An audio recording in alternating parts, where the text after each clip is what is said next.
নারায়ণগঞ্জ সোনারগাঁয়ে প্রায় 600 বছর পুরনো ঐতিহাসিক বড় সর্দার বাড়ি। প্রাচীন মুসলিম শাসন আমলে 1296 থেকে 1608 সাল পর্যন্ত সোনারগাঁ বাংলা প্রদেশের রাজধানী ছিল। রাজধানী ঢাকায় স্থানান্তর করায় সোনারগাঁয়ের প্রাধান্য কমতে থাকে।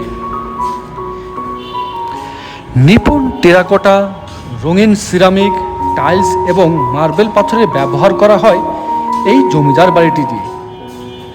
জরাজীর্ণ অবস্থা থেকে 2012 থেকে সংস্কার কাজের মাধ্যমে বাড়িটি আদিরূপে ফিরিয়ে আনার চেষ্টা করা হয় এবং বর্তমানে এটি বাংলার লোক ও কারুশিল্প ফাউন্ডেশনের জাদুঘর হিসেবে পর্যটকদের জন্য উন্মুক্ত করা হয়।